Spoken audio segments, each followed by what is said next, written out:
երկու ասֆալտ արել են։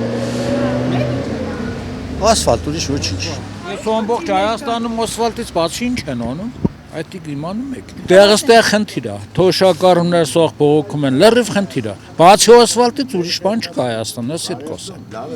Ասֆալտ մեկ էլ փրեն ասֆալտին է։ Բան ասել։ Ուրեմն բավականին երկրի պարտք ավելացել, չէ՞, 7 տարվա ընթացքում արտաքին պարտք ավելացել։ Այդ արտաքին պարտքը բերեին ամեն բանում մարզում, գոնե 500 միլիոն, 300 միլիոն աշխատատեղեր բան անեն։ Այսօր որ ամբողջ ժողովուրդը լցված առավոտ որ շուտ կակ, ամբողջ ժողովուրդը թում Երևան աշխատելու։ Երևանի խնդիրն էլ Երևանը թեթևանալ։ Ոչ մի բան չեն արել, մի հատ ասֆալտ անելով ինչ, որ ինչ։ Վարդենիսից, Մարտունա, Գավառից, Սևանից, Ճամբարակից, հա, այսենց գազելներ իրար հետևից հեռ չեն տալու։ Ատոնք մարդատար գազելներ են, որոնք ստեղից աշխատող ձեռքը էթումա դեպի Երևան, շինարարության վրա աշխատելու։ Ինչ պետք է անա, իր տունը պետք է պահա կամ չէ լքա երկիրը։ Դրա մասին պետք է մտածեն, թե չէ ասֆալտ են արել, հետո եսի ինչ են արել, խոսքերով ասենք երկիր չես,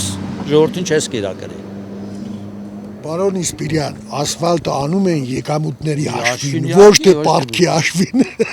Պարտքը վերջին ասած զենք եմ օրել, իշ պարտք։ Այ ես էլ ասեմ